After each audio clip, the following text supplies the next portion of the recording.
Según los políticos, la población mundial puede dividirse de la siguiente manera. El 90% son borregos analfabetos que solo ven fútbol y son incapaces de desarrollar espíritu crítico. Un 9% son personas con educación y cultura, realizan profesiones útiles, están preocupados por el medio ambiente pero tienen bajos salarios y no tienen poder ni influencia. Un 1% restante se queda con todas las riquezas, destruyen los recursos naturales y explotan al 99%. Esta película pretende ser lo más objetiva posible, evitando cualquier juicio subjetivo u opinión dogmática que tergiverse los hechos. Esto es especialmente aplicable a los banqueros y a los políticos.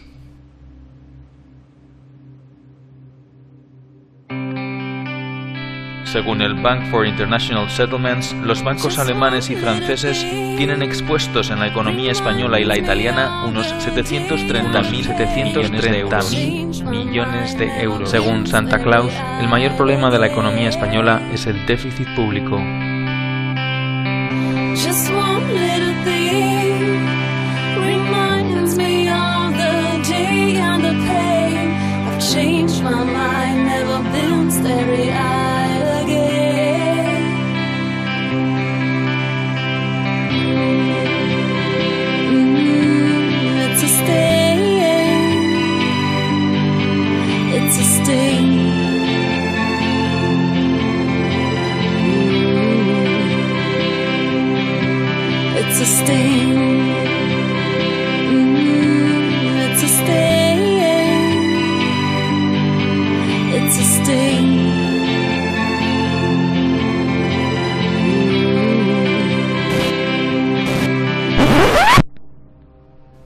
Bretton Woods. El 1 de julio de 1944, Estados Unidos convoca a 44 naciones que se reúnen en Bretton Woods.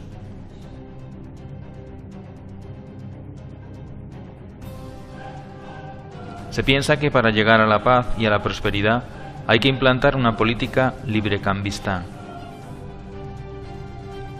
En Bretton Woods se crean dos organismos clave en la economía actual: el Banco Mundial y el Fondo Monetario Internacional.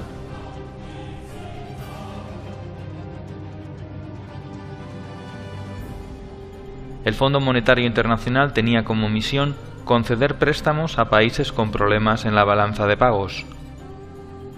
El Banco Mundial ofrecería préstamos para economías que hayan estado en guerra y que necesiten ayuda. Se estableció el valor de las monedas con respecto al dólar y no al oro. Tanto Roosevelt como Truman apoyaron sin fisuras el acuerdo buscando la paz y la prosperidad gravemente dañadas después de las dos guerras mundiales y la Gran Depresión. Rusia se opuso al tratado, al igual que la Asociación Norteamericana de Banqueros, los economistas Taylor Petty y John Francis Neyland y el banquero Latimer Gray. Todos ellos vaticinaron que si el Fondo Monetario Internacional se establecía en países con problemas económicos, este terminaría teniendo un poder absoluto sobre las soberanías nacionales.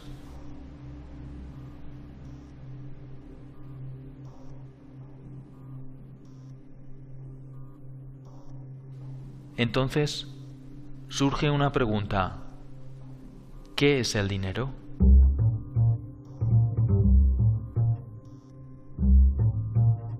La mayoría de la población no sabe lo que es el dinero ni cómo funciona. De esa forma pueden ser engañados, manipulados y controlados fácilmente por los bancos y por los gobiernos.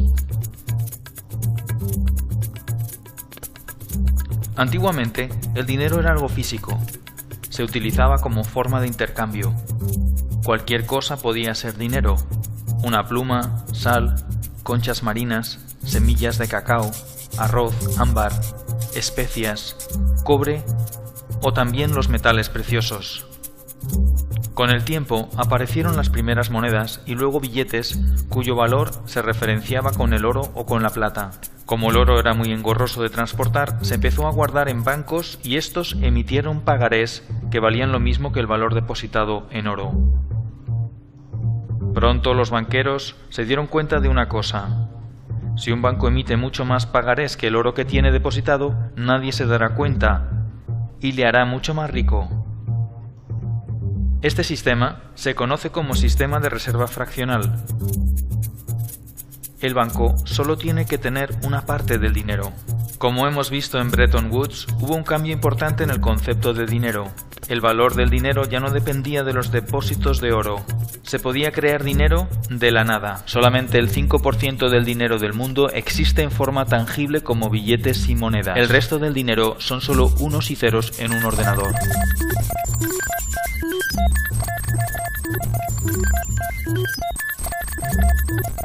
La actual política monetaria se basa en el sistema de reserva fraccionaria. Este sistema consiste en que un banco tiene derecho a prestar el dinero de sus clientes al mismo tiempo que tiene la obligación de devolvérselo cuando lo reclamen. El dinero es creado todos los días por los bancos privados en una red compleja denominada de intermediación bancaria. Cada vez que alguien pide un préstamo, el banco emite un pagaré que de la nada se convierte en dinero. Aunque se crea el dinero de esta manera, el sistema está fuertemente regulado y se basa en la confianza. Para que esto sea posible, se establece un pequeño control llamado el requerimiento fraccional de reserva. El requerimiento fraccional de reserva es el límite que impone un gobierno para la creación de dinero mediante el coeficiente de caja. El coeficiente de caja indica el porcentaje de dinero que un banco debe mantener en reservas líquidas y se calcula mediante la siguiente fórmula. Según el reglamento 1745/2003 del Banco Central Europeo, el coeficiente de caja está en un 2%.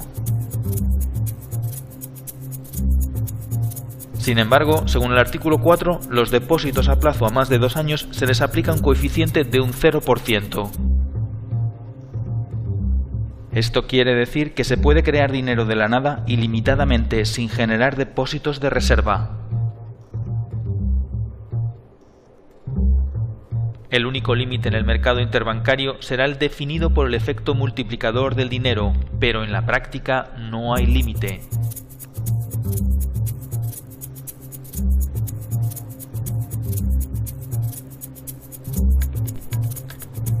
El efecto multiplicador define que por cada 1000 euros se pueden crear de la nada 50.000 euros más.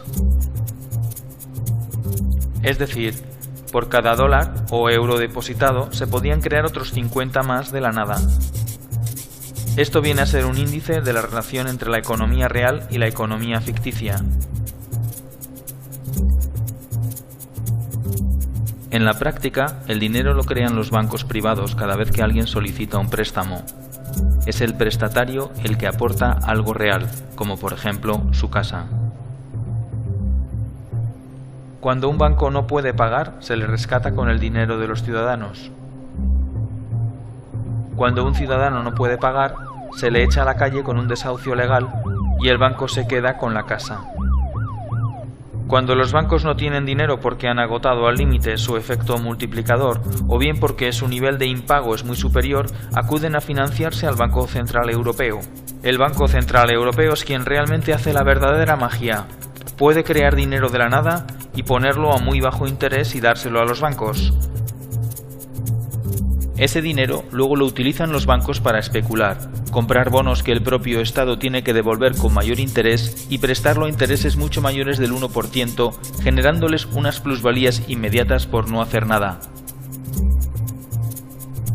De esta forma surge una pregunta ineludible.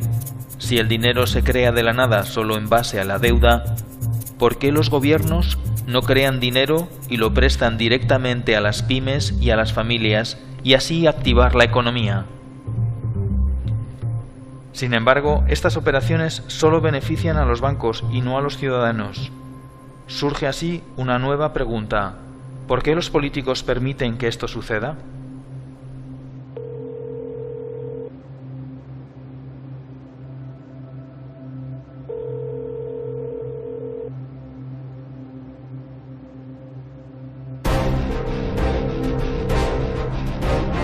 Teoría de las puertas giratorias. Los políticos gastan el dinero público en proyectos, endeudándose, pidiendo dinero a bancos que crean el dinero de la nada, pero que cobran intereses haciéndoles un favor.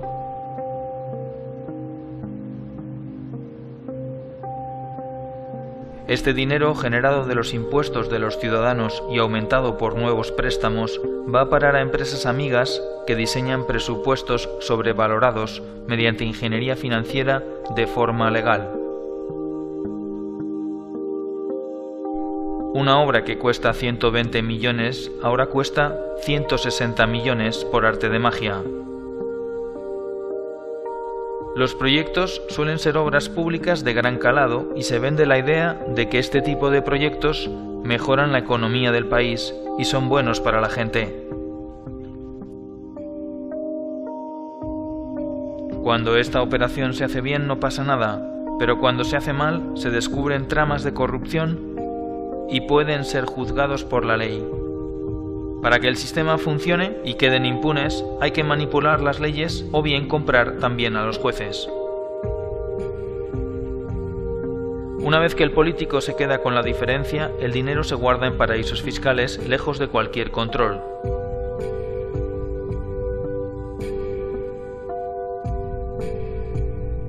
Las cantidades son tan grandes que incluso vale la pena pasar unos años en la cárcel.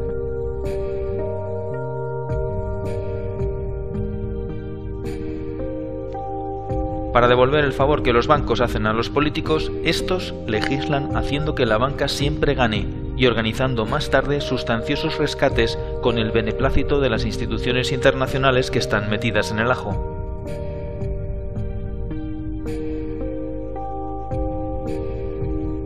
A veces es un banco, otras veces es una multinacional, otras una gran constructora. Con estas operaciones se genera un déficit público insostenible,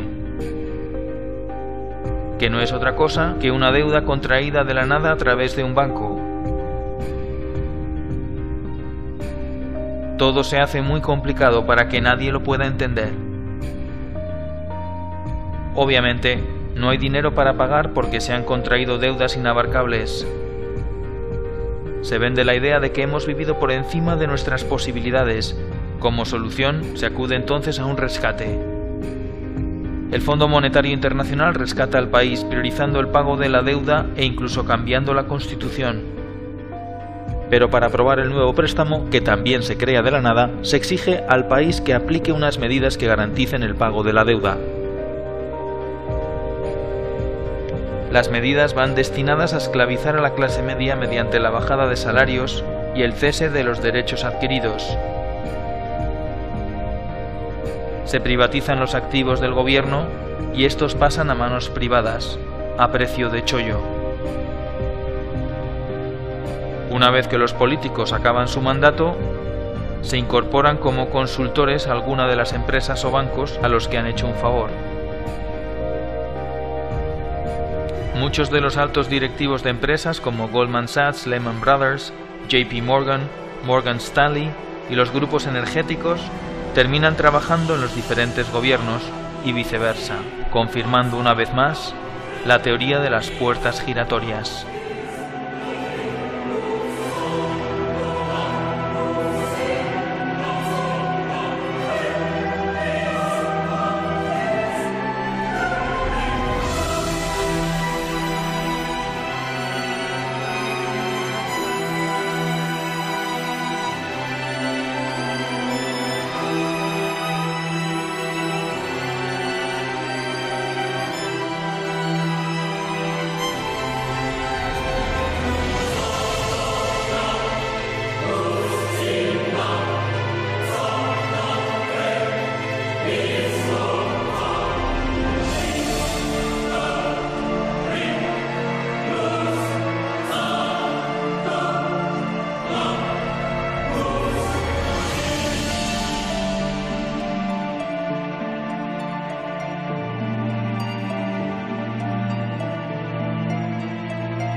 Da igual que sean de un signo o de otro, de derechas o de izquierdas, demócratas o republicanos, progresistas o conservadores.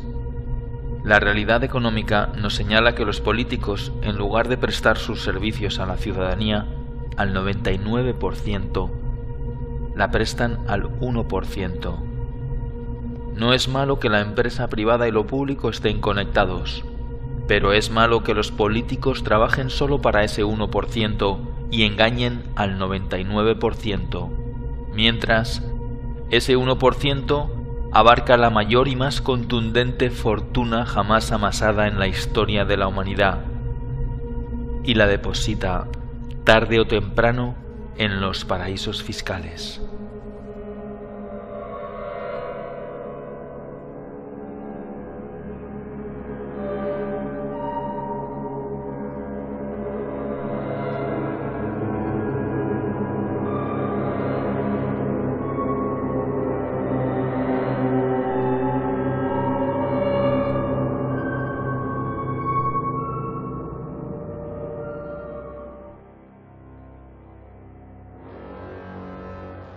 La gran mayoría de las empresas que cotizan en el IBEX 35 tienen presencia en los paraísos fiscales.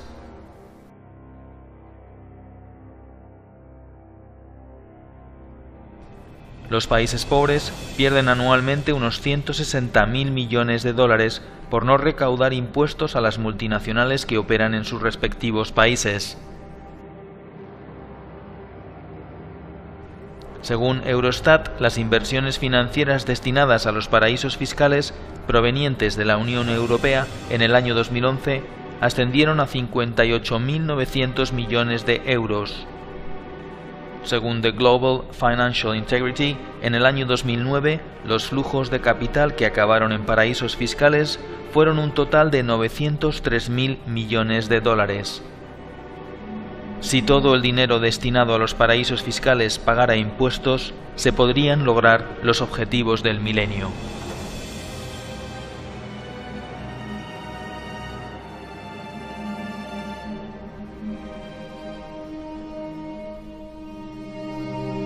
Como hemos visto, el principal problema de la economía no es el déficit público, ni siquiera la deuda. Todos esos males no son problemas, son consecuencias. El sistema financiero y las corporaciones multinacionales, al no encontrar un límite a su actividad, han corrompido el sistema político sometiéndolo a sus intereses, dando la espalda a las personas, creando un mundo cada vez más absurdo y esclavizante. Los políticos trabajan para los lobbies financieros, dejando al ciudadano cada vez más indefenso y pobre.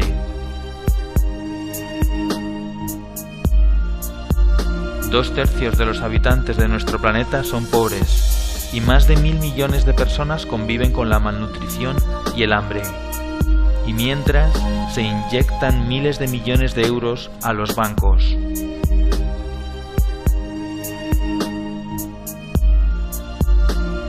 ¿Cómo es posible?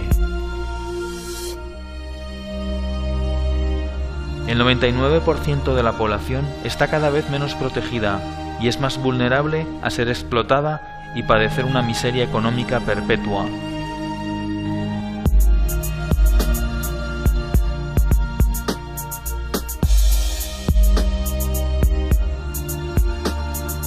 No es una crisis, es la mayor estafa de la historia. Todo por culpa de unos pocos que manipulan la economía y las leyes a su antojo. Entonces, surge una nueva pregunta, tal vez la última. ¿Qué podemos hacer?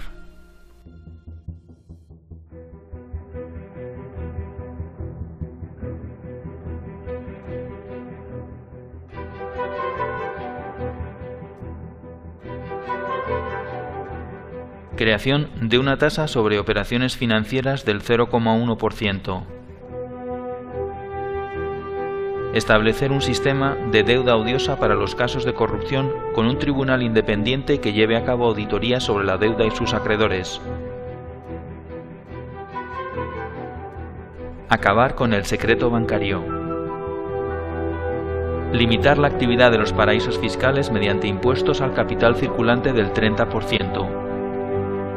Presionar a los partidos políticos para que reorienten sus políticas a favor del bienestar de los ciudadanos. Apoyar asociaciones que persigan una justicia más independiente del poder político y económico. Utilizar la banca ética. Presionar y participar en las organizaciones sindicales para contrarrestar el poder de las multinacionales y de las reformas laborales. Participar y apoyar organizaciones que fomenten la solidaridad y el comercio justo. Pon en marcha una iniciativa legislativa popular. Entérate de cuáles son las condiciones concretas en tu país. Participar y apoyar organizaciones que protejan el medio ambiente y propongan un modelo de crecimiento sostenible. No votes a los partidos mayoritarios. Lee libros e infórmate sobre la realidad. No te creas lo que te dicen los medios de comunicación, la mayoría están comprados. Piensa que la pasividad y el escepticismo son cómplices de la corrupción. Afíliate a un partido con el que estés en desacuerdo y trata de cambiarlo desde dentro. No utilices la violencia, utiliza la cabeza. Somos el 99%. Tenemos mecanismos para contrarrestar el poder. Somos más fuertes. Somos más. Es hora de entrar en acción.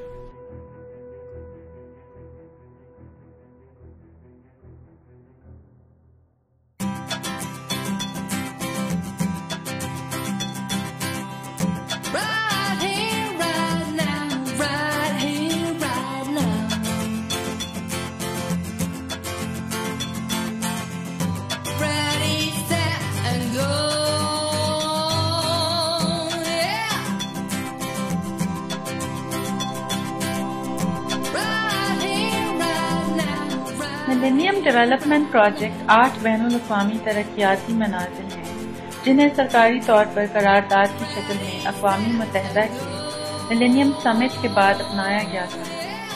ये millennium summit अक़वामी मुत्तहिदा की millennium declaration के बाद करार पाया था। अक़वामी मुत्तहिदा के 193 रुकन ममालिक और तकरीबन 23 बैनुल-अक़वामी इदारों ने मुतफ़क्का तौर पर इस करारदाद पर हामी भरी थी और इस बात पर मुत्तफ़िक हुए थे कि इन मनाज़िल को सन 2012 तक कामयाबी की राह पर लाया जाएगा। ये मनाज़िल ये हैं: 1. भूख और गुर्बत को जड़ से उखाड़ना। 2. तालीम का बुनियादी हक दिलवाना। 3. जिनसी तवाज़ुन और मसावात को आगे बढ़ाना और औरतों को उनके हकूक़ दिलवाना और इनको इख्तियारात देना। 4. नए पैदा बच्चों की शराह अमवात में कमी लाना। 5. बच्चा और बच्चा की सेहत को बेहतर बनाना। 6. मलेरिया और एड्स जैसी मौलिक बीमारियों का मुकाबला करना। 7. माहौलियात को यकीनी सूरत देना। 8. दुनिया भर में लोगों को तरक्याती हिस्सादारी देना।